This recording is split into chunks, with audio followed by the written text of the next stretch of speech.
Historic Boston Store, your news talk leader. WJT Erie.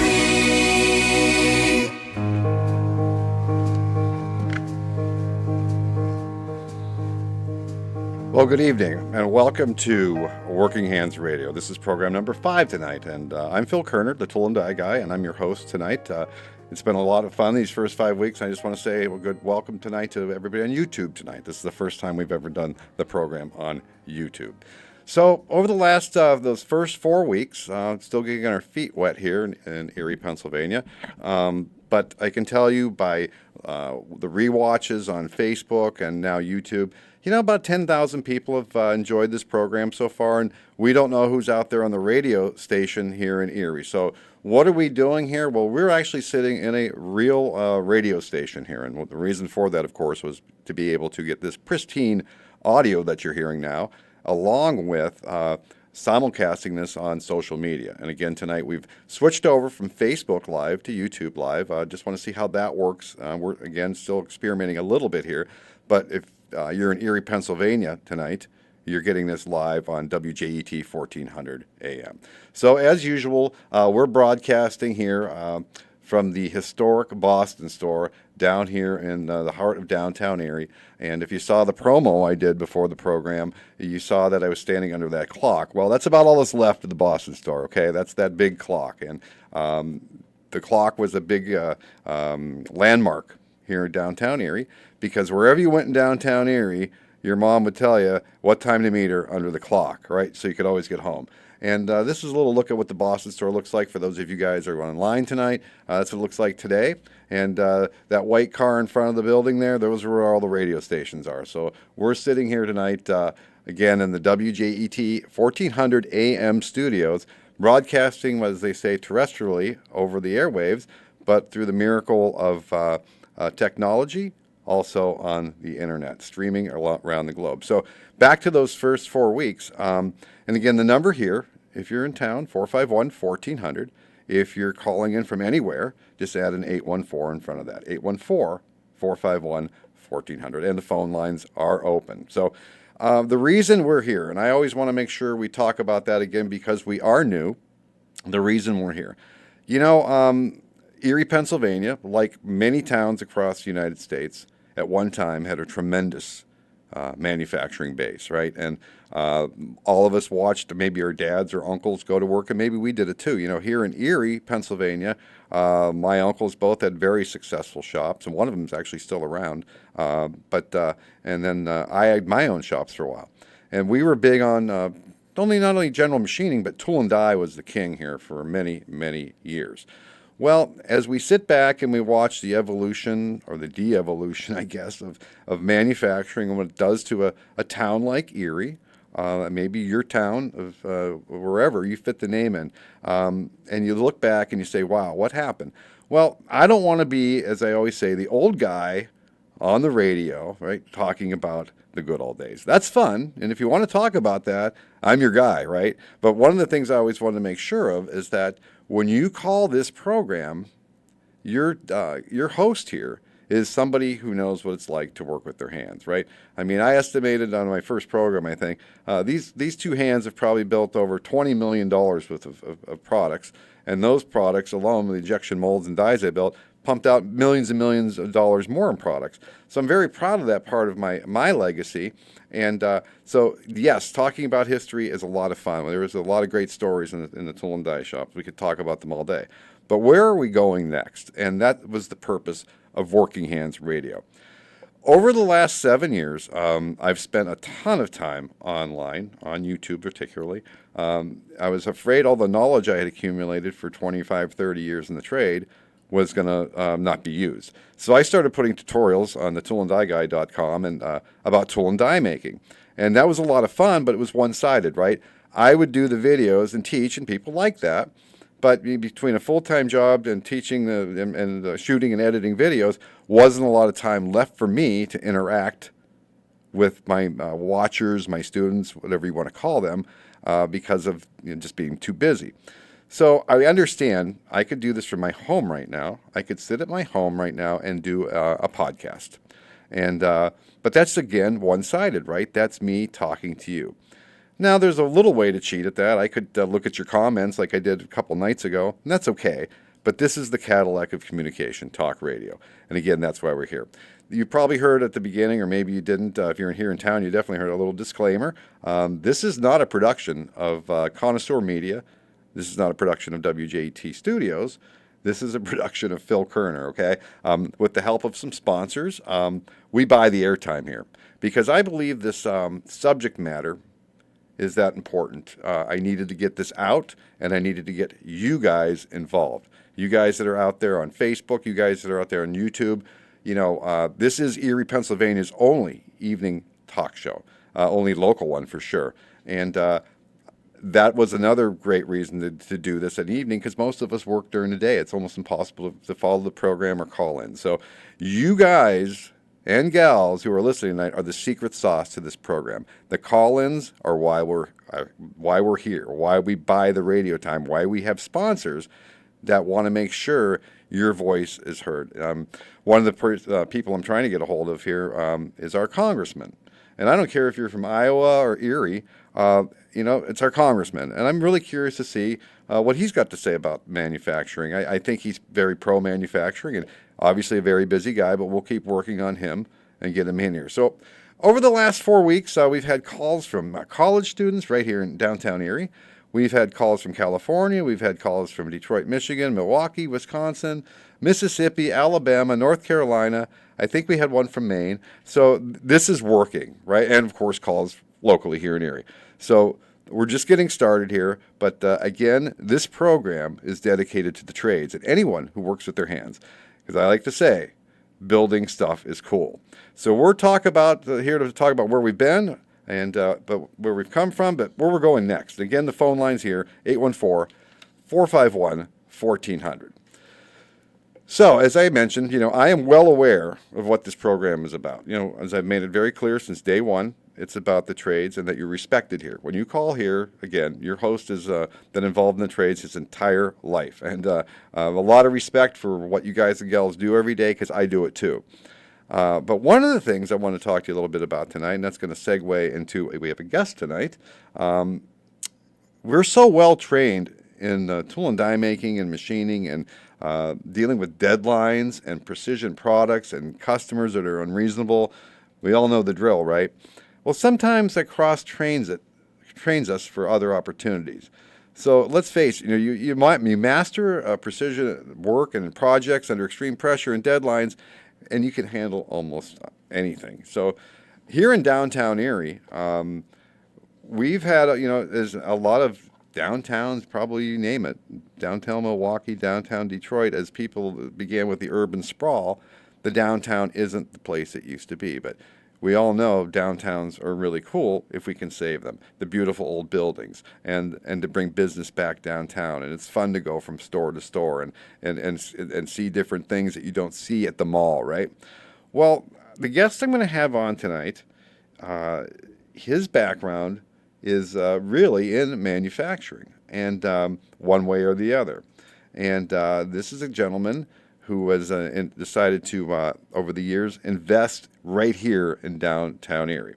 So I like to call him a transplant. He's not from Erie, Pennsylvania. He's from New York, and we're going to talk to him in just a few minutes. But,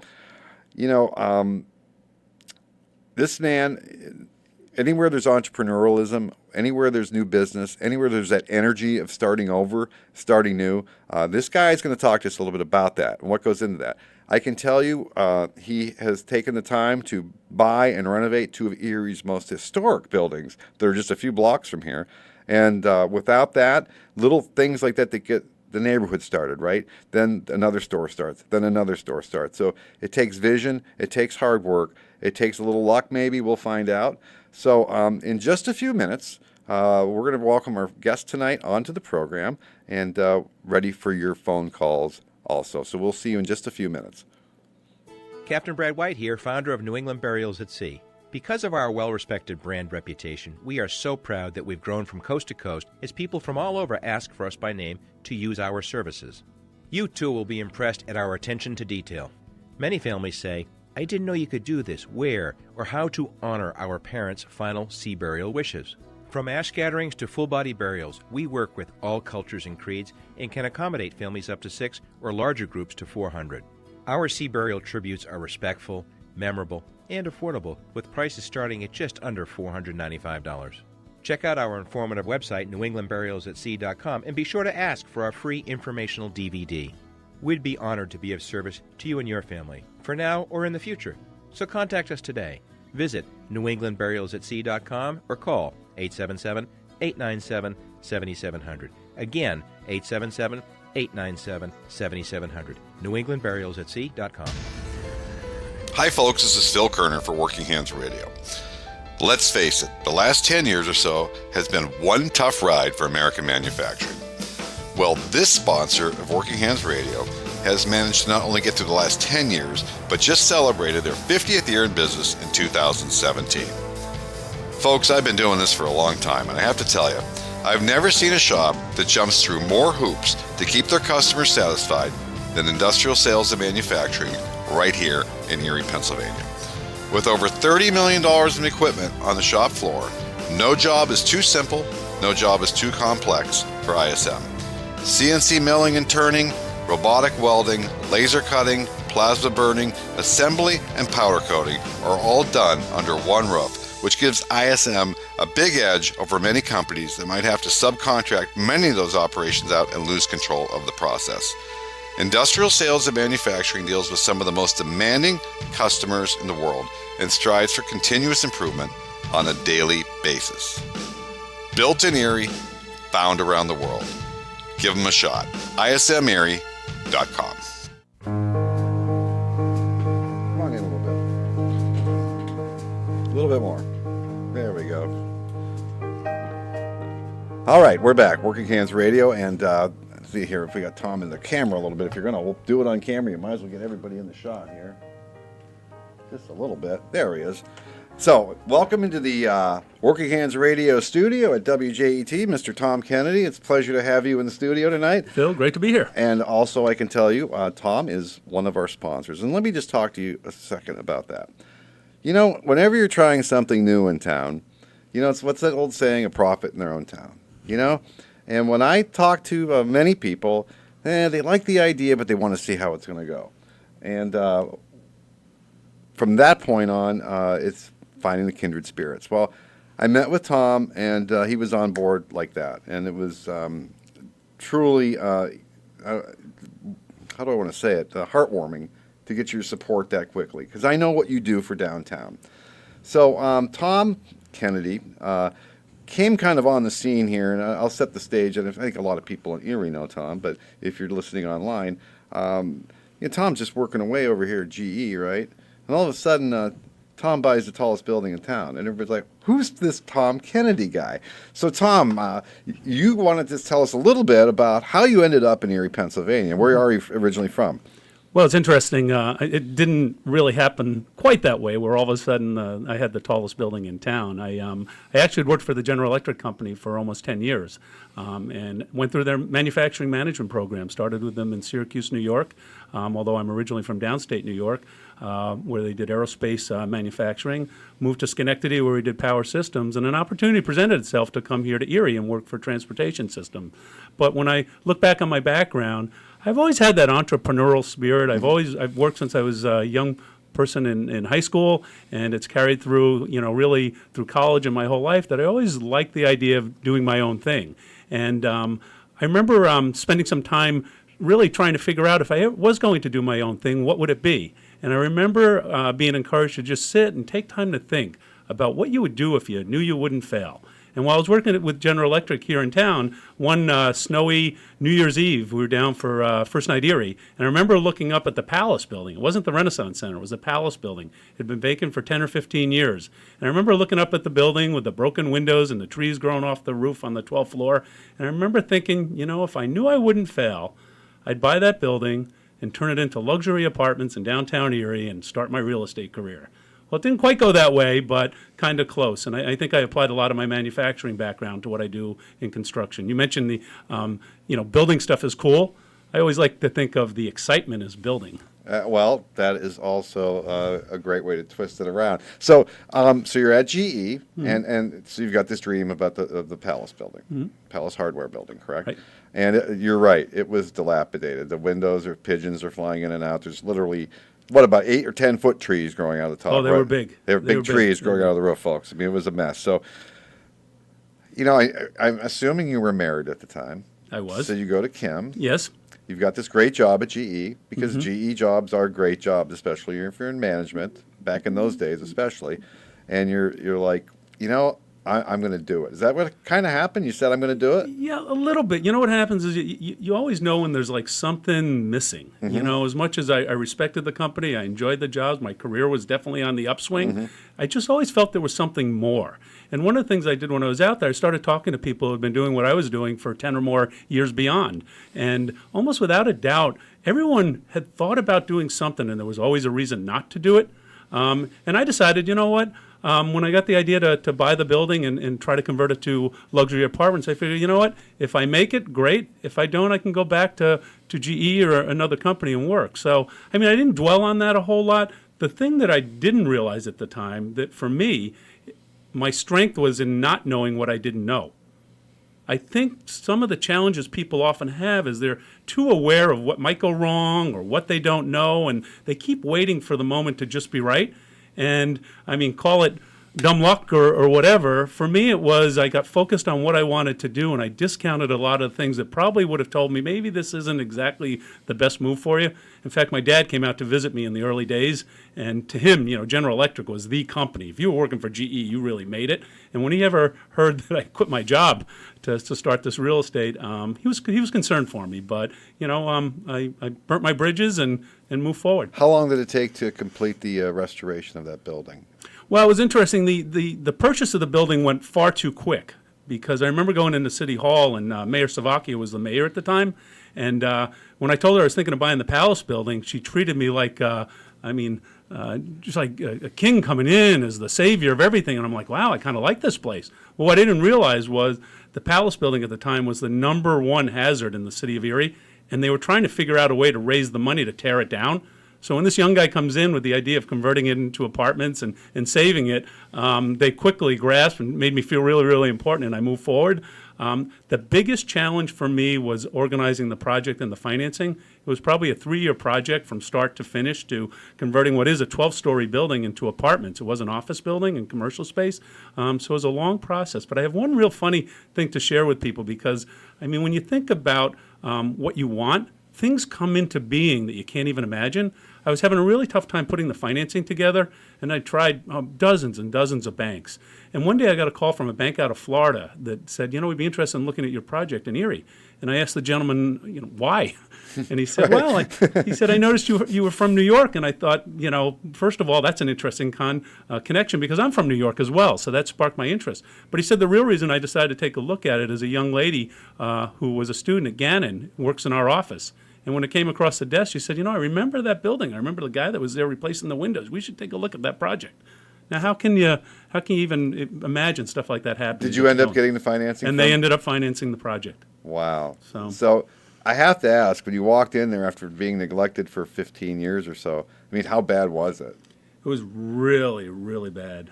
We had homeless people living in the building. The pigeons had taken up refuge in the building. I have pictures of it when we bought it, and either my eyesight was failing at the time, or I just was blind to what we were dealing with. But we stayed at it. But obviously, structurally, still the bones were there.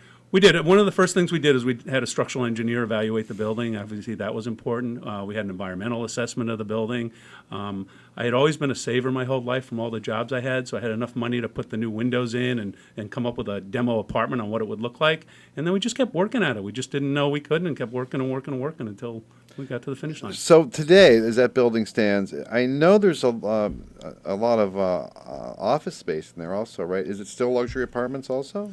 No, it never became luxury Okay. apartments. It's probably mid-range apartments. Okay. Things don't exactly turn out the way. Right. Erie wasn't quite ready for luxury Okay. apartments right downtown. But it did come up to 10 floors of apartments and 3 floors of commercial office space. Ironically, the Palace building is where I met a young lady, Donna Haskins, who had the idea for doing an incubator for small businesses, and we created Palace Business Centers. That's in the what I Palace building. remember. I remember touring that with Donna when it was almost brand new. Right. It was almost brand new. And again, the phone number here is 814-451-1400. You're listening to Working Hands Radio. My guest tonight is Mr. Tom Kennedy. So you're moving along with that, but then didn't the next building kind of drop in your lap very quickly? It did. It's interesting. Again, what would you do if you knew you wouldn't fail? I remember looking out of the windows of the Palace building and seeing the Baldwin building was what was known at the time. And I thought, if I knew I wouldn't fail, that would be my next project. And one day I was over there meeting with a tenant in the Baldwin building, was considering moving to the Palace building. And while I was meeting with her, she said, you should buy this building. And I kind of chuckled a little bit. And she said, I'll bet the Baldwins would give it to you. And I laughed a little more. And after we were done, I got on the elevator. The elevator went down from the 9th floor, I remember it, to this day, to the 1st floor. And as I was getting off the elevator, there was a news crew getting on the elevator. And I said, what's going on? And they said, the Baldwins have decided to give the building away. And I'm like, what do you mean? They said they're going to have an auction. They're going to auction the building off. And it led to a whole chain of events. And I attended the auction. I was the only serious bidder. And 20 years ago, bought the Baldwin So building. you bought those like 3 months apart, didn't you? Or was it quite? No, okay. no. It was towards the end. We right. had already opened up the Palace building, right. and then that project came along. And the Palace building took how many years to put together? That took about 3 years to put together. So Before it you was really could have people in it. Yes. So that was a 3-year project. And were you still working at GE, or were you at that point? The early stages I was. Actually, while I was working for GE, I knew I liked real estate. I just didn't know I was going to make a business out of it. So while I was working at GE, I would buy single-family homes, duplexes, flats, and I had about 23, 24 apartments while I was working at GE. Then when I took over the Palace, I thought I might be able to work that project at the same time, but it was a big undertaking, and I quickly realized I had to pick one or the other. And that was it. That was it. Okay, we've got a caller. Let's go to the phones. Caller, you're on Working Hands Radio with Tom Kennedy. What's up? Hi, Tom. That sounds like an interesting adventure. I'm Frank from Flint, Michigan, and I've done machining, but that was an interesting adventure. Did you when you had that inspected, did you do that before you actually purchased it? As far as the building inspection, as far as the integrity of the building? Yeah, that's an excellent question. The building was actually built around 1920, steel and concrete structured building, so it was a very solid building. But in the early stages prior to acquiring the building, we had various contractors and different people with expertise through the building, but it wasn't until after I closed that we actually had to have a structural engineer go through, and that was one of the requirements for the financing, because we were going to put in a lot of money into it. Yeah, I've seen buildings like that, and I thought about taking them on, smaller buildings, nothing, no high-rise, 12-story, but that's some of the things I fear is, the land and the structure of the building, because there is a lot of real estate out there that is literally sitting for the taking. One of the challenges with buildings like the Renaissance Center or the Palace building that we have is quite often new construction is less expensive than renovating old buildings. And sometimes it's not because they're not structurally sound, but the things you have to do to bring them up to code and do remediation and a variety of other things just can be very, very costly. So they typically require some special financing to even put the projects together. Okay, yeah, I've heard of that with probably, they also do that kind of with moving historical homes from one site to another. There's certain things you have to do in order to obtain the loan as far as before the money is dispersed. The house has to be attached and inspected and approved, and then you get the funding to rehab it. And you're right, I've heard that rehabbing is more costly, especially because of all the tear out. Exactly. Hey, caller. And land distribution, just taking the trash and putting it in landfills, that costs too. Hey, caller. Can I ask you a quick question? Yeah. Hey, I guess if you're on in Michigan tonight, are you catching this on YouTube tonight? No, actually, I'm listening to you through my cell phone, and I'm calling your radio station. That's interesting. But I do watch YouTube. That's how I become to know about Phil's show here. Okay. And I've been listening pretty much all 4 shows and some of the stuff that's been going on YouTube. And thanks for doing what you do, Tom. Or Phil, I'm sorry. And Tom. Both of us. That's good. All right. Well, thanks for your call. Yeah. All right. So this is, again, Working Hands Radio. I'm Phil Kerner, and our guest in the studio tonight is Tom Kennedy. You know, I have to tell you, I know we're broadcasting live over the airwaves right now, but I'm just curious regarding our live stream. And I got a note from my wife that something may be amiss here. I can't tell because I hate to look at my own live stream when I'm broadcasting because that can really screw me up because I'm running about on a 20-second delay here. So we'll just keep soldiering on here. So, Tom, one of the things, let me see here. I had a list of questions. I know you sent me a list of questions, but we're not going to ask you your questions because that would be like cheating. So, again, you ended up here in Erie. Talk to me a little bit about one of the things I don't know much about your upbringing. What part of New York? And I grew up on Long Island, about an hour outside of New York City, small working-class neighborhood.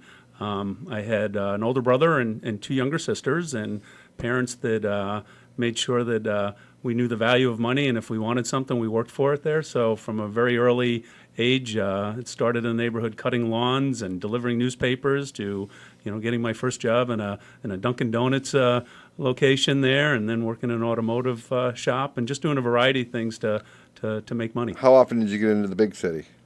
Quite often. My dad worked in Manhattan, so every morning he would get up at 5 in the morning and get on the train and commute into the city and get home at 7 o'clock at night. And I realized very early on that that's not what I wanted to do. I don't think he ever missed a day of work, and he did take time for vacation, but I don't think he was ever sick a day, and I just knew I didn't want to be in that sort of pace environment. Really wasn't sure what I wanted to do, and then met a neighbor who had gone to a Merchant Marine Academy, and part of State University of New York Maritime College had a program where, in addition to getting your degree, they had an engineering program. Every summer you had an opportunity to go out on a training ship, and I thought that was really cool. I really wasn't sure what I was going to do, but the idea of doing some traveling and going out on board a ship really appealed to me, and it was actually the only college I applied to, and that's where I went for my engineering training. So all 4 years? All 4 years. Okay. A 4-year degree. And where was that located? In New York City. Okay. Right under the Throgs Neck Bridge, you can view of Manhattan from the Did you campus. commute or did you live downtown? Oh, no, I lived on campus. It was Okay. actually a military school. It was Merchant Okay. Marine. Not only did I get my degree, and it was marine engineering, but it's systems, ship systems. But I also was commissioned as an ensign in the Navy and got my Coast Guard license. So. Well, we're going to continue if you want to stick around for a little bit tonight. What I'm going to do is, Kyle, let's take a commercial break, and we'll be back after that. I want to check in with the live feed and see where we're at with that. So we'll be back in just a few minutes. This is Working Hands Radio. Our guest tonight is Tom Kennedy. Captain Brad White here, founder of New England Burials at Sea. Because of our well-respected brand reputation, we are so proud that we've grown from coast to coast as people from all over ask for us by name to use our services. You, too, will be impressed at our attention to detail. Many families say, I didn't know you could do this, where, or how to honor our parents' final sea burial wishes. From ash scatterings to full-body burials, we work with all cultures and creeds and can accommodate families up to 6 or larger groups to 400. Our sea burial tributes are respectful, memorable, and affordable, with prices starting at just under $495. Check out our informative website, newenglandburialsatsea.com, and be sure to ask for our free informational DVD. We'd be honored to be of service to you and your family, for now or in the future. So contact us today. Visit newenglandburialsatsea.com or call 877-897-7700. Again, 877-897-7700. newenglandburialsatsea.com. Hi, folks. This is Phil Kerner for Working Hands Radio. Let's face it, the last 10 years or so has been one tough ride for American manufacturing. Well, this sponsor of Working Hands Radio has managed to not only get through the last 10 years, but just celebrated their 50th year in business. Working Hands Radio. And for all you entrepreneurs out there or people who've ever started their own business, you know you can have the best idea in the world, but unless you get the support from somebody in the community to step up and say, hey, you know what, that's a great idea, you might never get off the ground. Well, that was certainly the case with Working Hands Radio, and I'm blessed and very thankful tonight to recognize a few people in the local community who saw the vision for this program, and that's the only reason you're listening tonight. So I'd just like to take a moment to first of all thank the Rakowski family at Industrial Sales and Manufacturing right here in Erie, a world-class supplier of parts to some of the most demanding customers on the world. ISM's slogan is built in Erie and found around the world. And as we all know, manufacturing has had a real rough time for about the last 10 years or so. And it's a real testimonial to industrial sales. Just in 2017, they celebrated 50 years in business.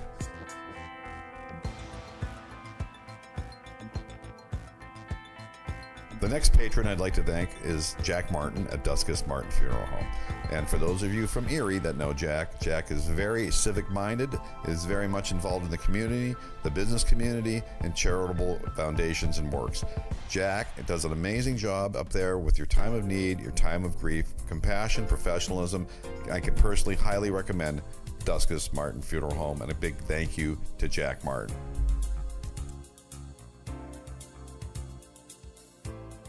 I'd also like to take this time to thank another one of our patrons, Mr. Tom Kennedy from Professional Development Associates right here in downtown Erie.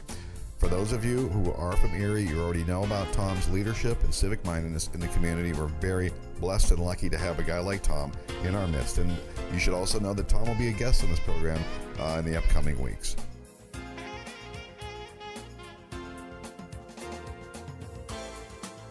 And finally, this program is being brought to you with the help and support of small business owners, blue-collar guys and gals, and craftsmen from around the world, where they donated small amounts on WorkingHandsRadio.com.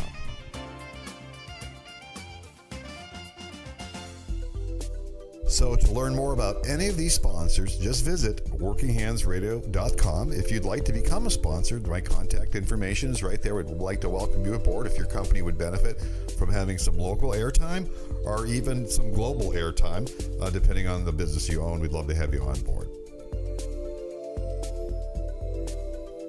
That's WorkingHandsRadio.com.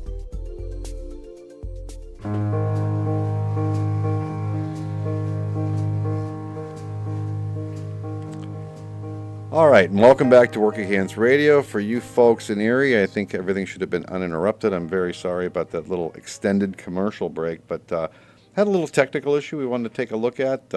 And for you guys on YouTube, something's going on there also. Nothing's going on here in Erie. We're broadcasting live and strong over the airwaves, but I'm not quite sure what's going on with the stream tonight. So if we lost you, welcome back. So quickly, if you see the new headgear here, if this is showing up on YouTube. New sponsor, guy listened actually to our first program here back in January and emailed the station. And this guy's name is Bill Kennedy. His dad founded a company in Salem, Ohio. I think it was founded there. Utterly Smooth. It's all hand creams and body lotions and everything. And, you know, for those of you guys who work with your hands and get grimy and dirty, and especially if you wash your hands a lot, they dry out. So we're going to work out some promotions with them, and you can have a hat just like this very soon. I don't want you guys to go crazy. I've only got a couple of these. So we're back in the studio with our special guest tonight, a local entrepreneur and real estate guy, Tom Kennedy. So welcome back, Tom. So we were just talking about your time as a student in New York City and your upbringing in New York City. And what did your dad do? My dad was an administrator with a hospital, Cornell Medical Center in Manhattan, there, New York Hospital. And my mother was a dietitian at the hospital, so that's how they met. And All in the both of them family. were always working, yeah. Now, what do you remember about Long Island? Do you still go? You said you still go back, right? I still go back, yep. Okay. Yep. My brother bought the home we grew up in from my parents, so he lives there. Both of my sons, ironically, I have two boys, decided to go to the same college. So one has graduated, works for General Electric as a field engineer, their nuclear group, and travels around the world.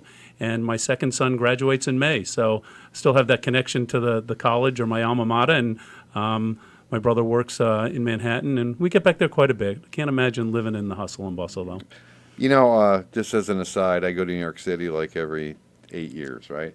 And I do love visiting. It's a very exciting place to visit, but what a crazy pace it is. It really, I mean, I don't even know what you do for groceries there if you live in downtown Manhattan. You pay a lot of money for them. Yeah, really. I mean, but it is fun to visit. So, how did this thing come about? This you've got the buildings going up, and you end up with the Renaissance building. You buy that, which obviously I'm sure needed work, but nothing like that. Wasn't a restoration quite like Palace. The Palace building was, right?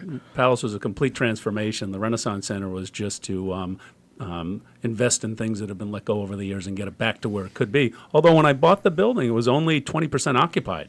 So it's a 150,000 square foot building, 14 stories. 20% occupied, doesn't even pay the gas bill. Really? So it was pretty tenuous in the beginning. Wow, that's I didn't know the occupancy was that. For those of you who may be listening online, and if you're certainly from Erie, when we used to always, as Tom mentioned, the Baldwin Building. That's how we knew it. It was the Baldwin Building, and then now it's been renamed Renaissance Center, which is appropriate considering what you did with the project. But the elevators. When you walk into this building, what years was that building built? The building was actually built in 1929 by the Erie Trust Company, Okay. Which was not a good year for a bank to be building a building. Exactly. So it went into receivership in the early history of the building. The state actually owned it and ran it for a while before the Baldwin family bought it, and then they operated for 10 or 20 years before they decided to auction it off. So the elevators, it's that Gothic deco style, all brass, and you've kept them. Are they a nightmare to maintain, or are they pretty much, the guts are all internally good now? I mean, I'm sure they're new. Right. No, they're not a nightmare to maintain. They're certainly costly to maintain. Okay. A lot of the parts and what have you are expensive. We're fortunate that Otis Elevator is actually a tenant in the building, and we have a service contract with them. So it's really nice to have them right there to pay attention to them. But the service contract on a monthly basis running 4 elevators is quite costly. If we could upgrade it to more automated control, they're more efficient elevators, and also we could probably go from 4 elevators to 2. So we'd like to do that at some point in time, but for the time being, they're very, very reliable. My understanding is they're the fastest elevators in Northwest Pennsylvania. I don't know what that circle might be. It may be just downtown here, but they are pretty fast. They're like I said, they're stunning. Is there a 13th floor in that building? The Renaissance Center has a 13th floor. The Palace building is actually 13 stories, but one of the floors is numbered a mezzanine, and I think that was for superstition. Okay, because I was in Cleveland a few weeks ago staying at the, I think it's the Renaissance downtown. Maybe. And there's no 13th floor there. No, it's quite common. It's about I think it's about a 20-story building. It's no 13th floor. Nope. Striking when you look at the elevator kick And it plate skips. and it skips. Yeah. I don't know what happens when you pass between those 2 floors. You go somewhere else for a second, or Yeah, just for a brief moment. And again, you're listening, folks, to Working Hands Radio. A few folks in Erie. The number here, 451-1400. My guest tonight is local entrepreneur Tom Kennedy. A lot of you guys might know him as the owner of the Renaissance Building, the Palace Building, and the Cobblestone Suites, correct? Yes, we're involved now in development of Cobblestone hotels and suites. We're currently working on our 7th hotel. This one's outside of the area in Wisconsin that actually has a chop house in it, but we got involved with the hotel development really kind of by accident. We did a major project down in Meadville. We converted the Meadville Junior High School to apartments and office space, and after we completed that project and did a couple of other projects, the mayor of Meadville contacted me and asked me if I'd ever be interested in doing a hotel. So I said, well, geez, I don't know much about hotels. I said, if you can give me a couple of weeks, I'll do a little bit of research on it, and came across this Cobblestone brand. And the founders of Cobblestone flew in one cold winter night, and I thought, geez, if they're coming all the way in from Wisconsin, which is where they're headquartered, I can't just tell them that I want to do a little hotel in Meadville. So I came up with this plan that when they landed and we went out to dinner, I told them I was going to do 5 hotels in 5 years by raising $5 million in equity to do that. And I didn't know until we got an award last year at their conference that the founder, Brian Wogernies, got up in front of everybody and he said, I met this gentleman, 4 or 5 years ago, and he told me on the first night I met him that he was going to develop 5 hotels, and I didn't have the heart to tell him at the time that probably on a 10-to-1 ratio, people tell me they're going to do 1 hotel and never come back, and this guy's telling me he's going to do 5, and lo and behold, he did them. You did all 5. All 5. And where were they located? Our first one was down actually in Corey. We didn't do one in Meadville at the time. It didn't prove out in terms of the study. But we did one in Corey, down on the Erie Bayfront. We have one in Harbor Creek, down in Greenville, Pennsylvania right now. Built one over in Orville, Ohio, which is where the headquarters for Smuckers is. One down outside of Austin, Texas, and then the next one is in Wisconsin. So, and I'm sorry, I was just checking something here. The Erie one. Yes. Now, that had to be a special project for you to get something down there on the bayfront, or was that a nightmare? Well, it was a nightmare. No. Was it? When I look at the history of my business, most of my projects were projects that nobody else wanted to do. Okay. And again, I didn't know what I didn't know, so I just kept working on them. I mean, whether it be I was the only one who showed up for the Baldwin Building, a Renaissance Center auction. Nobody wanted the Palace. The Meadville Junior High, the superintendent invited me down there one day to look at it, and I share that with you because I think one of the biggest things that I learned in manufacturing was project management. Although my schooling was in engineering and I went back for my MBA, the jobs I liked the most when I was at GE were the projects. And I would put machine tools in different parts of the plant and put additions on and a variety of things. So I really got somewhat good at trying to envision something, a project that someone had an idea for. I could kind of crystallize what it could be. And we bought the property on the Bayfront about 10 years ago. There was myself and 2 other people bought it to build maybe a speculative office building that never proved out. And for 10 years of ownership, we kept thinking, well, what can we use this property for? What can we use it for? And then I ended up connecting with Cobblestone, and I'm like, well, life goes on. Of course, it's a great place for a hotel. But it's a very narrow and challenging site with the hillside that we literally, on a number of occasions, almost couldn't follow through with the project. In fact, we ended up flipping the building and putting the entrance on the east side of the building when it was intended originally to be the west side. It's worked out real well. But again, it's just like, you know what? Projects have a lot of problems, right? And you just keep working through the challenges, and now it's doing very, very well. I'd be curious to know too the Erie Bayfront with the age and history of our Bayfront, and over the years, God only knows what's been down on that Bayfront. As kids back in the '60s, that Bayfront Highway, that was a cinder block access road for even. Until they put the highway in. Yeah, fortunately, it was not an Indian burial ground. Well, but and just about everything else was down on the site. That's my point. And I know one of the issues are hitting old drain pipes and sewage pipes and things like that. Any of that come up too? Well, when I look back on that project, again, there's so many reasons why it probably shouldn't have come to be. In addition to the hillside, which we had to develop a cost-effective way to do a retaining wall, all of that land down there is landfill. And you can't build something on that can't support it. So we literally had to come up with a way where we could have caissons go down to shale to support the building, which is a very, very costly thing to do. However, again, I go back to my GE days when I was sent into a manufacturing facility that I knew nothing about what they were making. And as a defense mechanism, I always would find people who knew more than I knew about it. And I'd put together a little team, and we'd figure out what they needed in terms of a machine tool or what have you. That's the approach we took down on the Bayfront. I knew I wasn't the smartest person in the room, but if I put together a team of people that could figure out these problems, we came up with a cost-effective way to do the retaining wall, and we came up with a cost-effective way to put pilings in to support the building. So, that building will be here long before long after the glaciers melt and the waters fill in. Well, and again, I love what you said about your background in manufacturing and then projects and preparing you. As I said in my opening monologue, it does prepare you to not panic, because as you know, especially you guys, GE doesn't exactly build widgets. You guys build huge things, right? Trains and jet engines and propulsion. These aren't things guys can copy in their garage, right? No. So I would think that would have served you well. So it's interesting because I know San Francisco, one of the reasons an earthquake is such a disaster out there is because so much of their land is landfill, because after every earthquake they just keep pushing it out in the ocean and then they forget about it and then they start building high-rises on it. Right. So interesting. So that's gone well for you then, that project. The project has. We delivered it on budget there. The budget grew a little bit as we were putting the plan together, but fell within what we expected. Occupancy has been greater. In fact, this month is represents the first month after our first full year of operation there, so we're excited about that.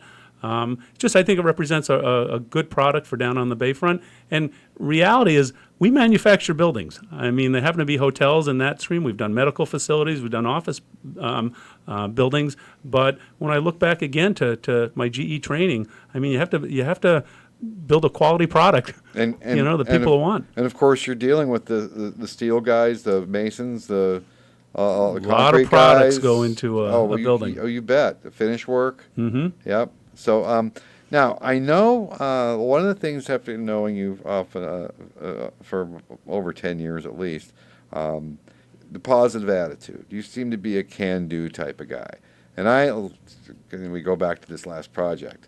And, there's always times where it's like, are you kidding me, right? I mean, how does this keep happening? Or I could give up on this. But do you have a secret? Or do you read motivational books? Or you seem to always keep a positive attitude. Where's that come from? Yeah, I'm just lucky. I've never had a bad day in my life. No, I'm teasing. When I quit my job at GE, first of all, I had to go through the thing of everybody telling me I was crazy.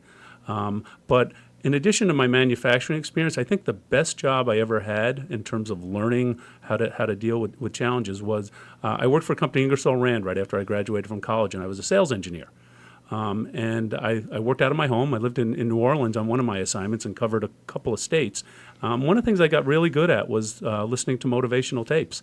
I got used to being alone in the car, traveling long distance, and I'd have to kind of occupy myself by listening to things. So I really became a believer in, what you think is what you get. And I have ups and downs and good days and bad days, but I always try to think through the positive. I consciously try not to surround myself with negative people. I really believe you become who you hang around with there, and when I see a negative person coming towards me, I go the other way. Right. But I also think it's a conscious decision. I want to look for the good in the things around me. I want to try to be creating things. I feel best when I'm creating things there, and I feel it draws people to me, and likewise. So. Now, do you still? There was a period in my life where I had a lot of availability to motivational tapes. Do you still listen to them once in a while, or? I do. I'm not in the car as much as I do, Right. but when I drive on long trips, I really do enjoy listening to them. I've really become. I mean, you mentioned YouTube streaming. I actually seek out things that I find exciting and invigorating, and watch a lot of stuff and listen to a lot of stuff more in sound bites now than I do in long programs. But I also became a real avid reader.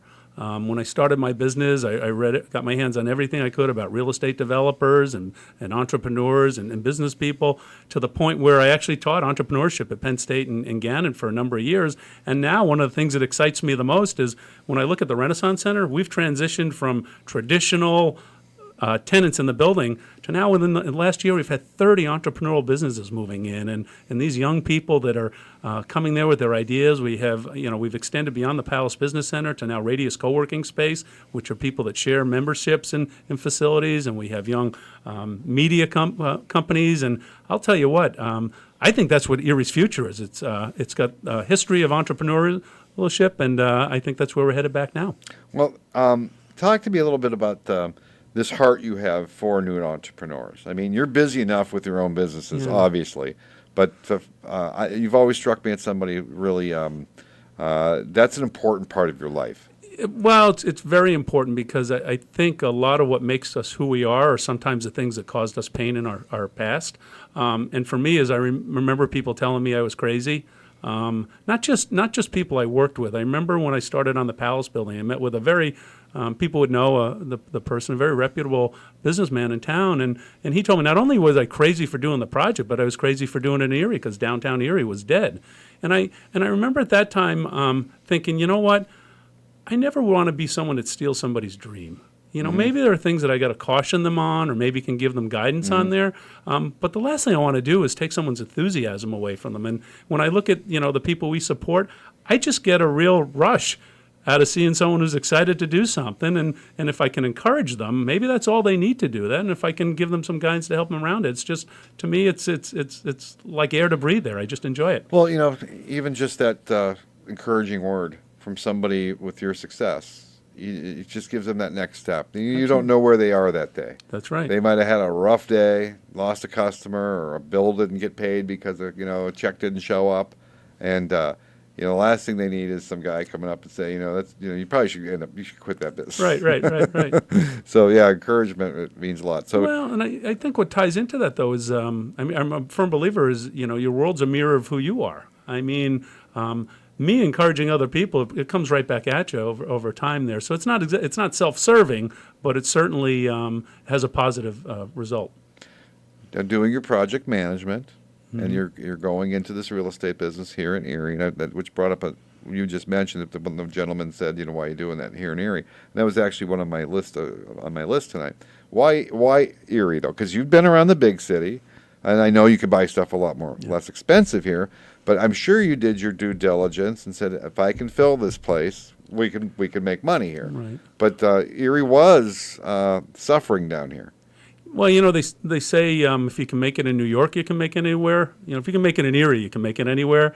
It's tough. You have to work at it on a day-to-day basis. The challenge I have with my real estate projects is for most of the period that I was doing them, there was not a rising tide. I mean, there are a lot of places I could be doing development where, a rising marketplace could mask me making a lot of mistakes. Right. In Erie, Pennsylvania, when I make mistakes, I got to live through them, and I got to figure out how to get out from under them there. I feel that changing. I think there's an awful lot going on in Erie. Sometimes I think I was a little bit ahead of the wave, but when I look back on it, I don't have regrets. I think I knew I didn't want to live in a big city. And when I look at Erie, Pennsylvania, the quality of life here is amazing. I mean, not only from the seasons, the accessibility, the things that are available. As a transplant here, I sometimes get frustrated because I don't think people realize what we have here. And one of the things I try to do in my business, and we've done it through our cobblestone network, everyone that comes is just like, wow, what a great place. I mean, I hear so many comments about Erie, and I know that from people even visit us. So somehow we got to project that a little bit better. I think sometimes we get a little down unnecessarily. Well, I was going to, when I was going again through my list of questions, I thought to myself, because you already kind of mentioned that, I was going to say, if there's one thing, everybody thinks, that if the mayor could just change everything, right? Mm-hmm. Then just the city council, the mayor, but so if you could be king for a day, though, the king. The king for a day. King for the day of 2 Erie. days. How about 2 days? I'll give you 2. I'm going to give you a dispensation here. So you're king for 2 days in Erie, Pennsylvania. What are 1 or 2 things you wish you had the power to change today? Without, I know you got to be careful, but what would you change? Well, first of all, I'm excited about the direction we're headed with the new mayor. I've had the good opportunity to meet with him and to get a feel for who he is. And one of the things I believe he's trying to do, in fact, 2 of the things that I would pick are one, create an entrepreneurial culture.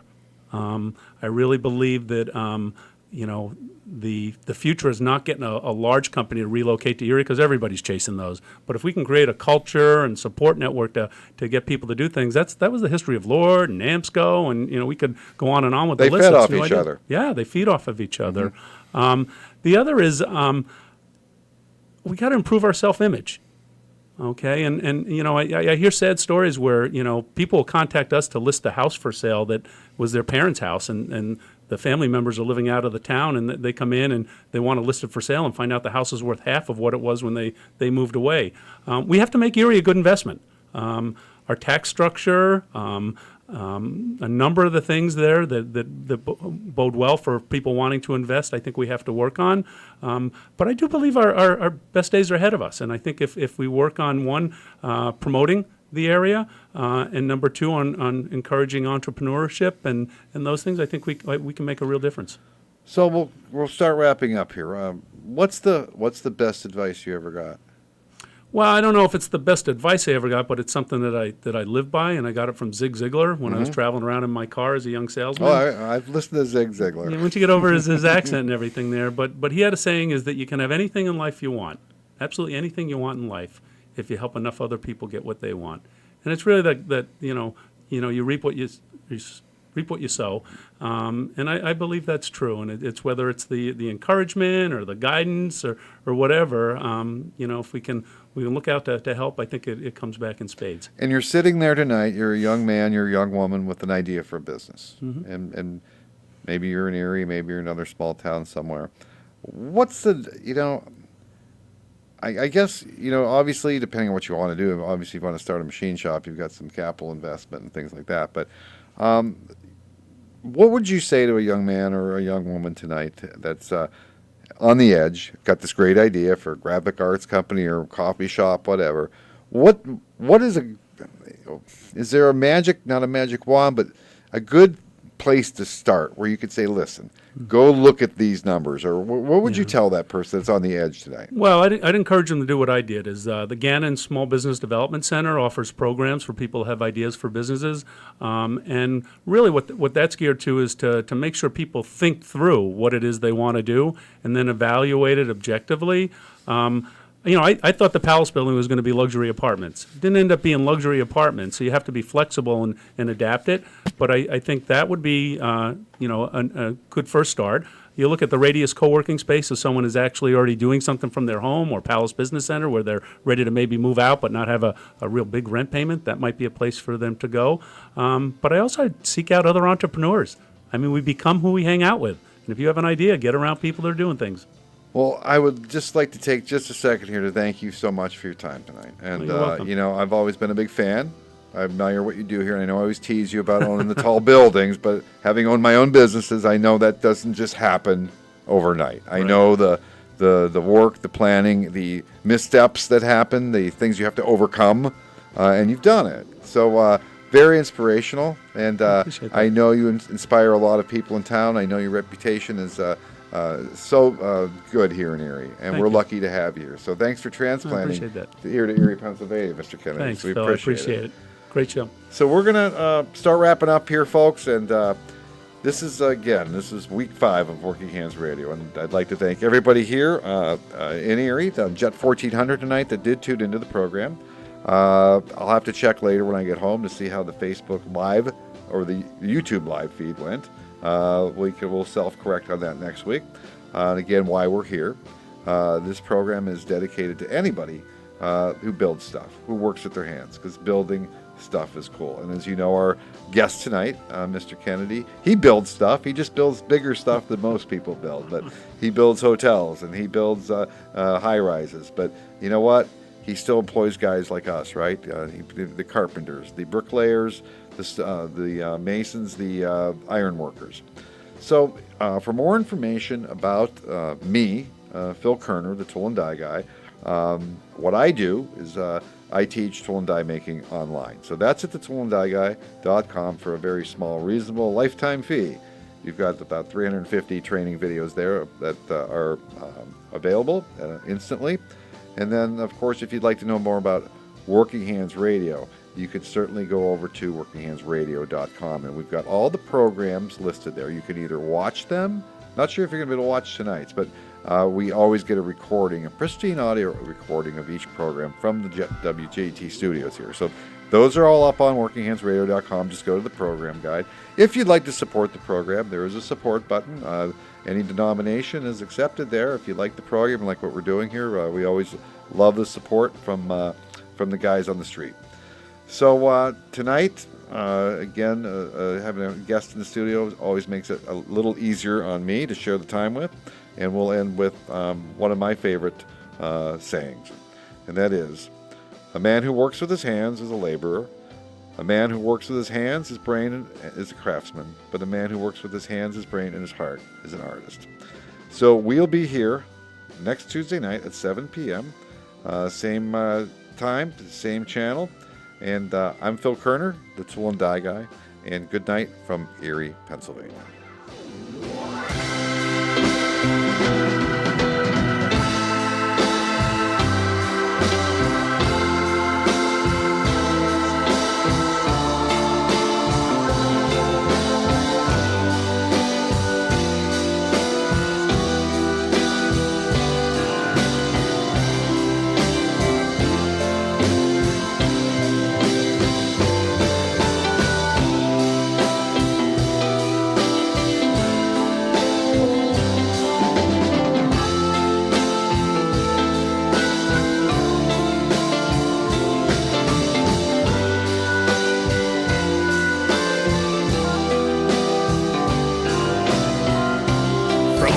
Financial Studios in the historic Boston store. Your news talk leader. WJT Erie. Who knew what when? I'm Richard Johnson. Dozens of rescuers are on Oregon's Mount Hood, trying to bring down at least 7 stranded climbers in 2 separate groups. They do have one person that is injured. It does not sound like they are life-threatening injuries. They state that